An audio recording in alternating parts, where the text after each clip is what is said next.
নমস্কার বন্ধুরা, আমি সুশোভন আর আপনারা দেখছেন আপনাদের প্রিয় চ্যানেল অদ্ভুত অথচ বাস্তব। বেশ কিছুদিন ধরে তীব্র জ্বর আর সর্দি কাশির কারণে আমি আপনাদের সামনে কোনো নতুন ভিডিও নিয়ে আসতে পারিনি। এখনও আমার গলার কন্ডিশন বা আওয়াজ পুরোপুরি ঠিক হয়নি, হয়তো কিছুটা ভারী শোনাচ্ছে, কিন্তু দেশের স্বার্থে এবং আমাদের এই বাংলার বুকে এমন একটা অবিশ্বাস্য ঘটনা ঘটে গেছে যা জানার পর আমি আর বিছানায় শুয়ে থাকতে পারলাম না। শরীর যেমনই হোক, এই তথ্য আপনাদের সামনে আনা আমার দায়িত্ব। একটু কল্পনা করুন তো, আপনি প্রতিদিন যে মাটির উপর দিয়ে হেঁটে চলেছেন, ঠিক তার 2 কিলোমিটার নিচেই ঘুমিয়ে রয়েছে 45,000 কোটি টাকারও বেশি মূল্যের খাঁটি তরল সোনা। হ্যাঁ, প্রায় 240 million barrel premium আলট্রালাইট crude oil. কোনো মিডিল ইস্ট বা রাশিয়ার সাইবেরিয়া নয়, এই অবিশ্বাস্য খনিজ ভাণ্ডার রয়েছে আমাদের ভারতের মাটিতে, পশ্চিমবঙ্গের অশোকনগরে। কিন্তু কেন এই বিপুল জাতীয় সম্পদ গত 7-8 বছর ধরে মাটির নিচেই বন্দী হয়ে পড়ে রইল? আজ আমরা এই সব কিছুর মুখোশ খুলে দেব। বন্ধুরা, এই যে স্ক্রিনে আপনারা যে আর্টিকেলের হেডলাইনটি দেখতে পাচ্ছেন, এটি কোনো সাধারণ খবর নয়।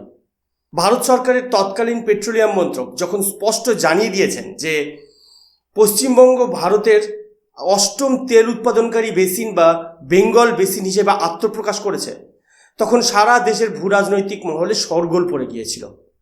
কিন্তু ভারতের এই আত্মনির্ভরতার পথে হঠাৎ করেই যেন একটা অদৃশ্য দেওয়াল তুলে দেওয়া হয়েছিল। আজ 2026 সালে দাঁড়িয়ে ভারতের ন্যাশনাল ইন্টারেস্ট বা জাতীয় স্বার্থের জয় হয়েছে, কিন্তু ইন্টারন্যাশনাল কনফ্লিক্টস এবং অভ্যন্তরীণ বাধা সরিয়ে রেখে অবশেষে অশোকনগর তেলক্ষেত্রে কাজ শুরু করার চূড়ান্ত প্রস্তুতি নেওয়া হচ্ছে। কিন্তু এর পেছনে পর্দার আড়ালে কী চরম সত্য লুকিয়েছিল তা জানতে হলে আমাদের একটু অতীতে ফিরতে হবে। ঘটনার সূত্রপাত 2018 সালে। ভারতের অগ্রণী রাষ্ট্রায়ত্ত তেল সংস্থা ওএনজিসি পশ্চিমবঙ্গের উত্তর 24 পরগনার অশোকনগর এলাকায় ড্রিলিং বা খনন কার্য চালিয়ে এক অভাবনীয় সাফল্য পায়। সাধারণত ক্রুড অয়েল নয়, এখানে পাওয়া যায় অত্যন্ত উচ্চমানের প্রাকৃতিক গ্যাস এবং প্রিমিয়াম কোয়ালিটির খনিজ তেল। ওএনজিসি কোনো রকম দ্বিধা না করে মাটির নিচে থাকা এই বিপুল ধনসম্পদকে বাইরে আনার জন্য প্রায় 1,000 কোটি টাকার ইনভেস্ট করে ফেলে। একের পর এক অয়েল ওয়েল বা তেলের কুয়ো তৈরি করা হয়। কিন্তু ঠিক যখন ভারত নিজের তেল নিজেই উৎপাদন করে বিশ্বমঞ্চে এক নতুন শক্তিরূপকে আত্মপ্রকাশ করতে যাচ্ছিল, তখনই শুরু হয় আসল নোংরা খেলা। রাষ্ট্রায়ত্ত সংস্থাকে কাজ করতে বাধা দেওয়া, জমি অধিগ্রহণ বা ল্যান্ড অ্যাকুইজিশন নিয়ে নানাবিধ আইনি জটিলতা তৈরি করা এবং অদ্ভুত সব নিয়মের বেড়াজালে প্রজেক্টটিকে ফাইলের নিচে চাপা দিয়ে দেওয়ার একটা মরিয়া চেষ্টা চালানো হয়েছিল। যেখানে একটা তেলক্ষেত্র একটি পুরো রাজ্যের ভোল বদলে দিতে পারে, সেখানে কেন এমনটা করা হলো? কারণ সেখানে সেন্ট্রাল এজেন্সিস বা কেন্দ্রীয় বাহিনী এসে সার্ভেলেন্স শুরু করলে সীমান্তের ওপার থেকে আসা ইল্লিগাল মাইগ্রেশন বা অনুপ্রবেশকারীদের ভোট ব্যাংক বিপন্ন হতে পারত।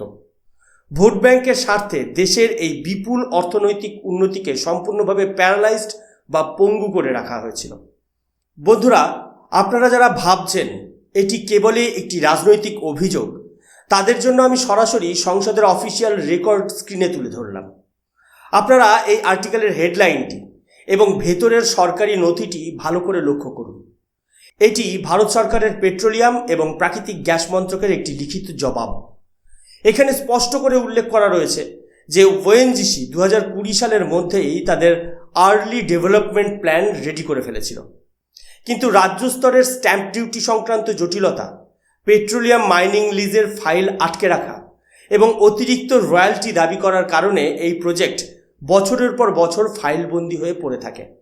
ভাবুন একবার, একদিকে ভারত সরকার প্রতি বছর লক্ষ লক্ষ কোটি টাকা খরচ করে বিদেশ থেকে তেল আমদানি করছে, আমাদের দেশের ফরেক্স রিজার্ভ বা বৈদেশিক মুদ্রার ভাণ্ডার খালি হচ্ছে, আর অন্যদিকে ভারতেরই একটি রাজ্যের মাটির নিচের তেল থাকা সত্ত্বেও আমলাতান্ত্রিক লাল ফিতের ফাঁসে তাকে আটকে রাখা হয়েছিল। কিন্তু 2026 সালে এই নতুন ভারতে জাতীয় স্বার্থের সাথে আপোষ করার দিন শেষ হয়ে গেছে। এবার আসা যাক এই তেলের টেকনিক্যাল এবং বৈজ্ঞানিক বিশেষত্বে, যা শুনলে প্রত্যেক ভারতীয়র বুক গর্বে ভরে উঠবে। আমরা সাধারণত মিডল ইস্ট বা মধ্যপ্রাচ্যের দেশগুলো থেকে যে ক্রুড অয়েল আমদানি করি তা অত্যন্ত হেভি এবং ডেন্স বা ঘন হয়। সেই তেলকে রিফাইন বা পরিশোধন করতে প্রচুর খরচ হয় এবং আমাদের দেশের রিফাইনারিগুলোর উপর মারাত্মক চাপ পড়ে। কিন্তু ওএনজিসি ল্যাবরেটরিতে টেস্ট করে প্রমাণিত হয়েছে যে অশোকনগরের এই তেল অত্যন্ত লাইট ক্রুড অয়েল, যার এপিআই গ্র্যাভিটি প্রায় 40 থেকে 41-এর কাছাকাছি।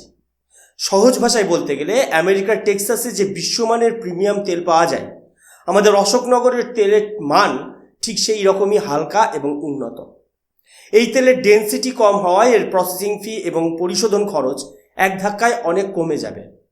শুধু তাই নয়, এই তেল থেকে আমরা অত্যন্ত উচ্চমানের হাই স্পিড ডিজেল, পেট্রোল এবং বিমান চলাচলের জন্য অত্যন্ত প্রয়োজনীয় অ্যাভিয়েশন টারবাইন ফুয়েল বা এটিএফ তৈরি করতে পারব। এটি ভারতের এনার্জি মার্কেট এবং শক্তি ক্ষেত্রে এক বিরাট শক ট্রিগার বা শক ওয়েভ তৈরি করেছে, যা আন্তর্জাতিক বাজারে ভারতের দর কষাকষির ক্ষমতাকে অনেক গুণে বাড়িয়ে দেবে। এই প্রকল্পের সবচেয়ে বড় সুবিধা হলো এর বুলেট প্রুফ লজিস্টিক্স।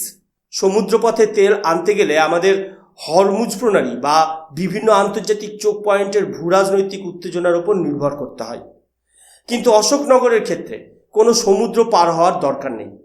এখান থেকে পাইপলাইনের মাধ্যমে তেল সরাসরি পৌঁছে যাবে পশ্চিমবঙ্গেরই হলদিয়া রিফাইনারিতে। বন্ধুরা, এই আর্টিকেলে পরিষ্কার বলা হয়েছে যে কিভাবে এই কমার্শিয়াল প্রোডাকশন পূর্ব ভারতের অর্থনীতি জোয়ার আনতে চলেছে। যখন একটি রাজ্যে তেলের খনি চালু হয়, তখন শুধু তেল বের হয় না, তার সাথে শুরু হয় একটি ইকোনমিক ডোমিনো এফেক্ট। এই তেলকে কেন্দ্র করে আশপাশে গড়ে উঠবে পেট্রোকেমিক্যাল, প্লাস্টিক বা সার এবং fertiliser manufacturing plant, logistics hub এবং হাজার হাজার কর্মসংস্থান। আপনারা কি জানেন, একসময় ভারতের মোট ইন্ডাস্ট্রিয়াল আউটপুটের প্রায় 27% আসত এই পশ্চিমবঙ্গ থেকে? কিন্তু পূর্ববর্তী বামপন্থী আমল এবং পরবর্তী সময়কালের চরম অরাজকতা ও ভুল নীতির কারণে আজ তা কমতে কমতে মাত্র 3% এসে ঠেকেছে, যার ফলে বাংলার লক্ষ লক্ষ প্রতিভাবান যুবক যুবতী, বিশেষ করে গ্রামীণ এলাকার যুব সমাজ আজ পরিযায়ী শ্রমিক হয়ে মুম্বাই, দিল্লি বা ব্যাঙ্গালোরে ছুটে বেড়াতে বাধ্য হচ্ছে। কিন্তু এই একটিমাত্র মেগা অয়েল ফিল্ড ভারত এবং এই রাজ্যের হারিয়ে যাওয়া শিল্প গৌরবকে ফিরিয়ে আনার ম্যাগনেট হিসেবে কাজ করবে। তাহলে হঠাৎ করে 2026 সালে এসে এই জট কাটলো কিভাবে? এখানেই লুকিয়ে রয়েছে আসল ভূরাজনৈতিক এবং প্রশাসনিক চাণক্যনীতি। ভারত সরকার সম্প্রতি petroleum and natural gas rules 2025 এবং নতুন এক্সপ্লোরেশন পলিসি নিয়ে এসেছে। দিল্লির নর্থ ব্লকের কেন্দ্রীয় অর্থনীতি এবং শীর্ষস্থানীয় নেতৃত্বদের সাথে উচ্চ পর্যায়ের বৈঠকের পর স্পষ্ট জানিয়ে দেওয়া হয়েছে যে জাতীয় স্বার্থে কোনো প্রজেক্টকে আর ঝুলিয়ে রাখা যাবে না। কেন্দ্রীয় সরকারের তরফ থেকে রাজ্যকে স্পষ্ট আশ্বস্ত করা হয়েছে যে এই তেল উৎপাদন শুরু হলে বার্ষিক 45,000 কোটি টাকার মোট উৎপাদনের ওপর রাজ্য প্রায় 10% রয়্যালটি পাবে, অর্থাৎ প্রতি বছর প্রায় 4,500 কোটি টাকা সরাসরি রাজ্যের কোষাগারে জমা হবে, যা এই রাজ্যের ভেঙে পড়া অর্থনীতিকে পুনরুজ্জীবিত করতে সাহায্য করবে। কেন্দ্রীয় সরকারের এই দূরদর্শী এবং কড়া পদক্ষেপের কারণেই আজ আমলাতান্ত্রিক জটিলতার দেওয়াল ভেঙে গুড়িয়ে গেছে এবং ওএনজিসি পূর্ণ শক্তিতে কাজ শুরু করতে পেরেছে।